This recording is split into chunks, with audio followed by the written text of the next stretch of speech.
Sup, Nerdmigos, and the Jive talking to John Northrup. We've got Wife here. We're here for another review, Jive. It's Star Trek Thursday. You're going to get this on Friday because my back hurts. Deal with that. Or whatever.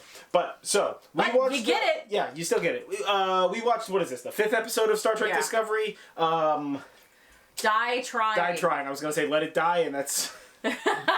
very different thing. It's totally okay. So, spoiler-free review of this episode. This was great. This was a good episode. There was like a roller coaster of emotions. Yes, it was a very emotional episode.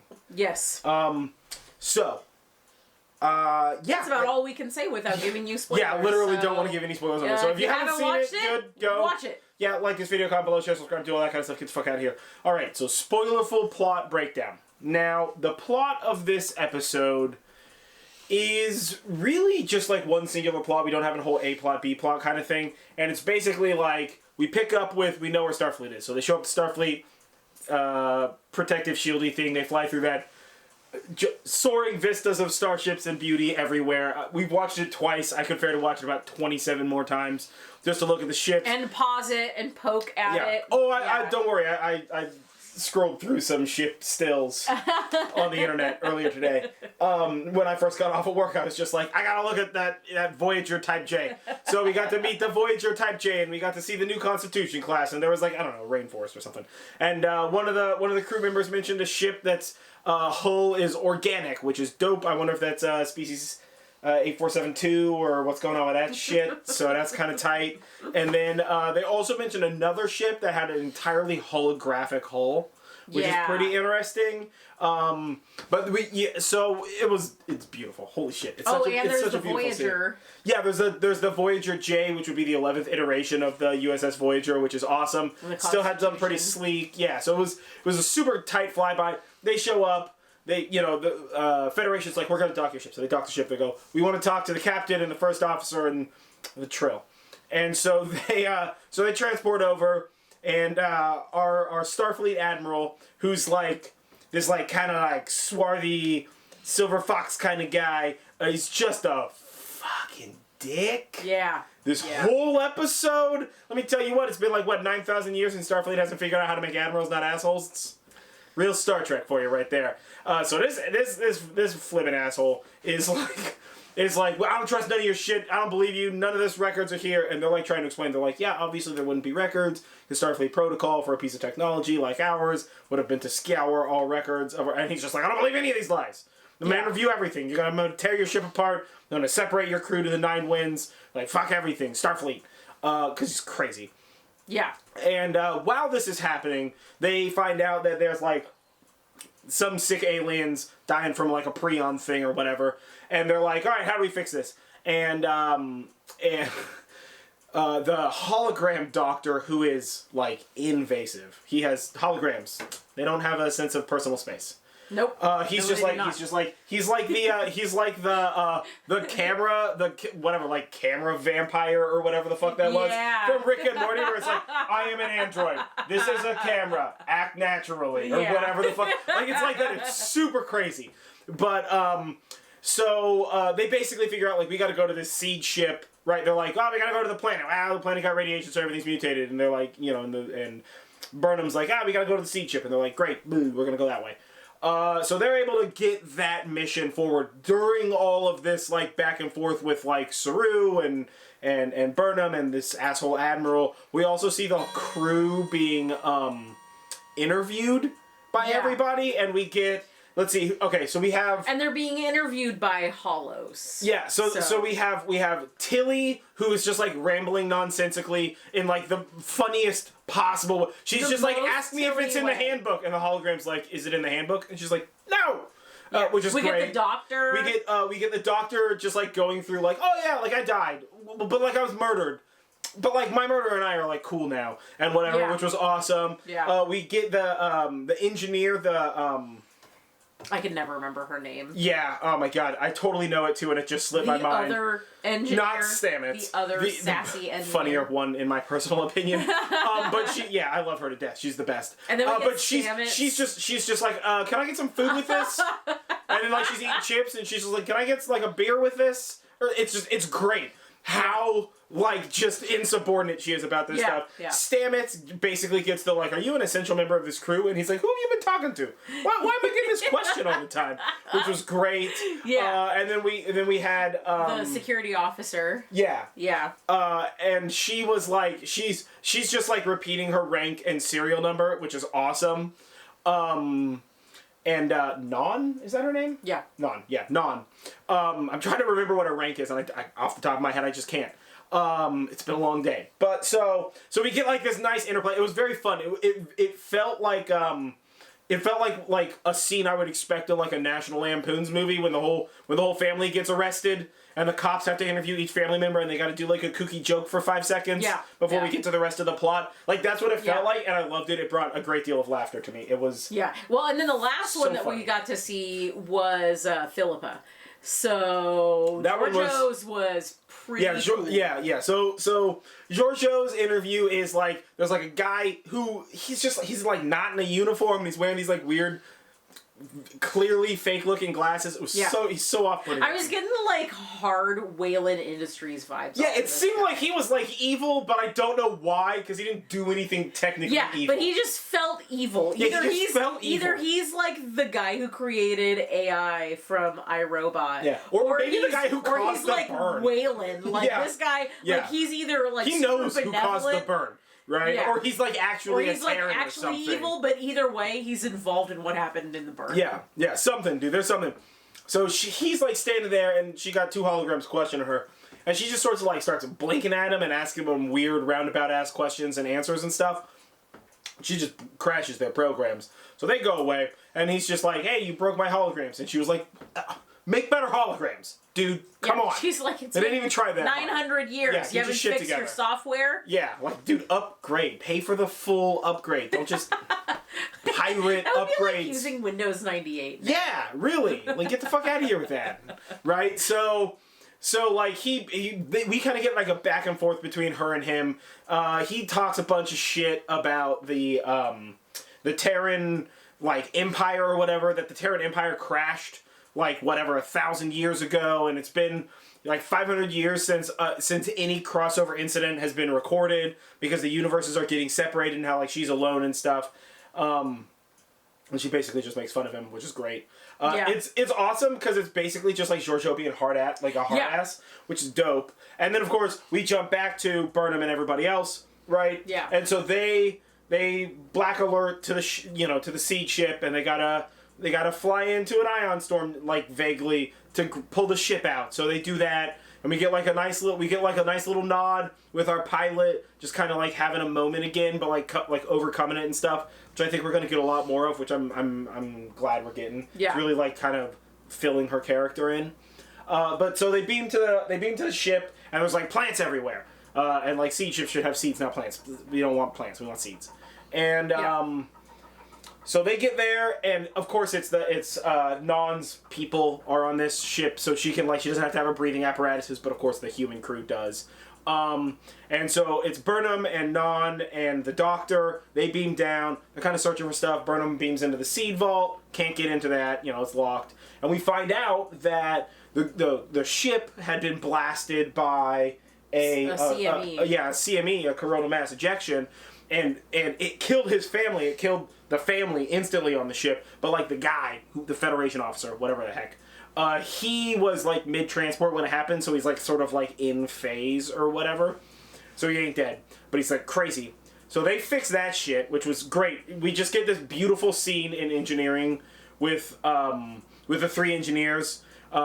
Just like giving each other shit, solving the problem. In and the like, presence of like one of the future times. Yeah, one of the like Starfleet overseers. And the Starfleet overseer is like, you guys have a weird ass way to work together. And they're just like, yeah, we love everything.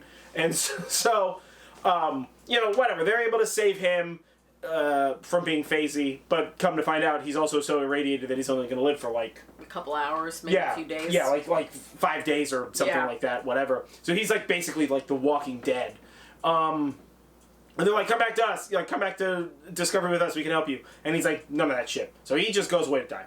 And Non decides to stay behind to basically like watch over the ship and help him with like his family and his death and all that kind of stuff. And she's been away from her culture since she joined Starfleet. And the seed vault is all that remains of her planet, basically. Of her people, her people and part of the planet that would have been habitable. Close enough. I mean, she's... Like, her people still have a planet, and they're not dead or nothing, but they're far enough away that they haven't been a member of Starfleet since the burn, so, like, who knows what's going on with that shit. So, still. She stays behind, which is just a heartbreaking scene. Holy shit, right?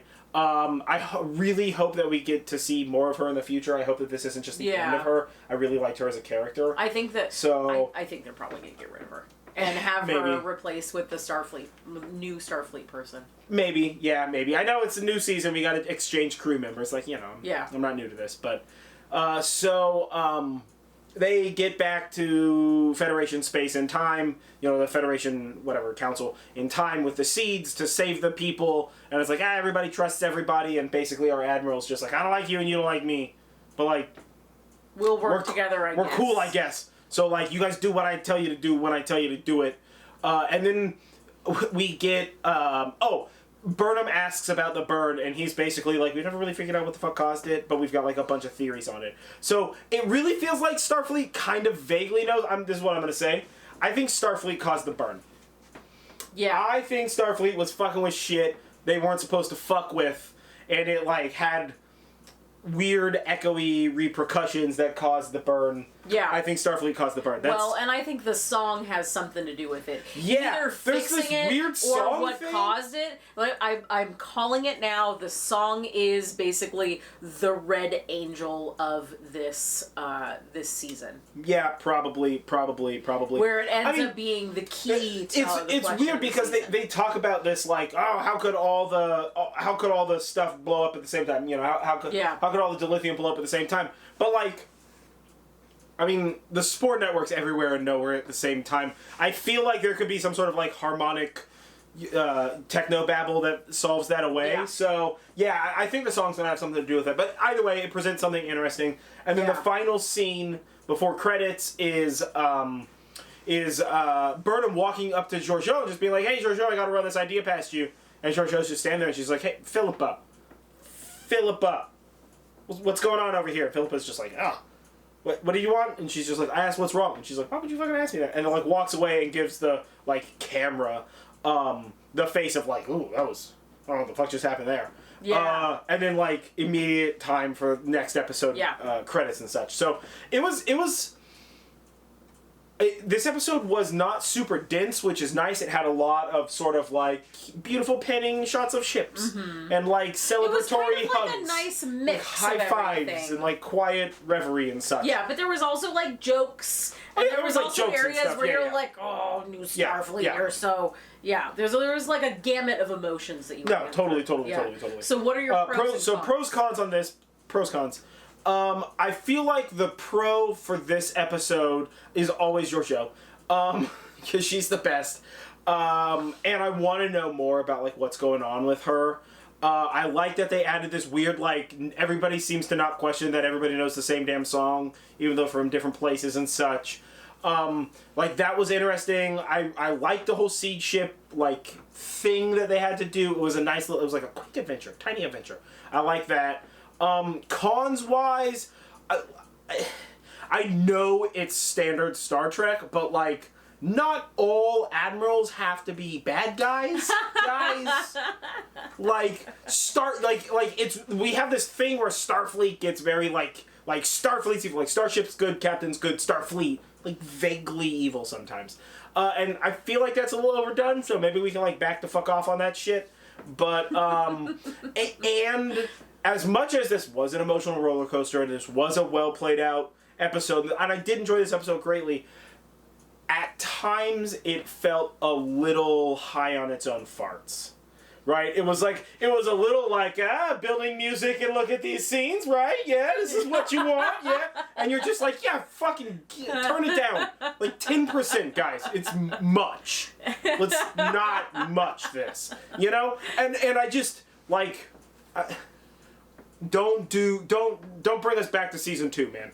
Like, we don't need to be high on our own fucking farts here. Let's be calm and try to, like, be cool about what we're doing with Star Trek. So, those were really my cons. What about you, pros, cons? So, pros, I mean, always, obviously, Georgiou. I would say that the best bit is really the part where they're being interviewed by the Hollows. That is the funniest piece, but also... Pros, cons. Best bits is next. Oh, yeah. Well, that's a pro. That was a great pro. scene. It's a pro and a bit. That's best. It's a pro bit. Ah! Yeah, it's fine. I didn't like, though, even though I liked the scene, I didn't like how Georgiou, this is my con, how she was able to, like, hack the holograms. Like, for some reason, the holograms, the way that they're done hasn't changed in, like, almost 1,000 years. Like, guys... Yeah. I mean, it's cool that she did it. I'm super into what she did, but like from a story standpoint, like, guys.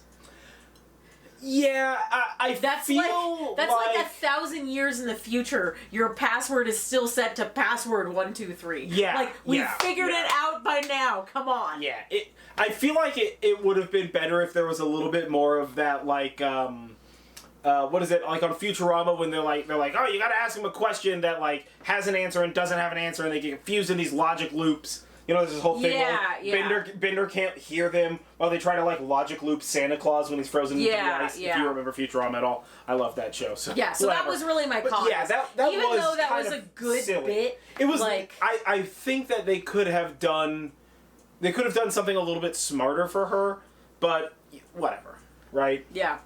No, I totally agree. Yeah. Okay, so best bits. What's your best bit? Well, I just said it's all. Yeah, you say it's the interview. It's the interviews. I really love those. Best bits. You know what? Maybe the interior of the seed ship, all covered in plants, that felt very like TNG, TOS. That felt very original. It was nice. That was nice. I like that kind of like small set. Obviously, seeing Voyager. Seeing the Voyager J. When we first did it, shocking. And they said Voyager. I'm a huge Voyager fan. Voyager, Janeway for fucking life, dude. She's the best. Kate Mulgrew's the best. We even have we've even listened to some books on Audible that she's voiced only because she voiced them. Oh yeah, totally. I've listened to audiobooks for her. I have a signed Voyager with her signature on it. So yeah, I mean, I'm a big Voyager fan. So that was awesome, and I want to see like more of the ship. In my opinion, Voyager's like one of the more beautiful starships. So like, I want to see what the full Voyager J looks like. So it was, and really for me the best bit was the ships. I'm a big fucking tech nerd, so I'm just like, show me the ships. What's with this like weird sci-fi floor shit that they got? All that shit, I want all of it. Best bits. So yeah, those were best bits. So let's get into ratings.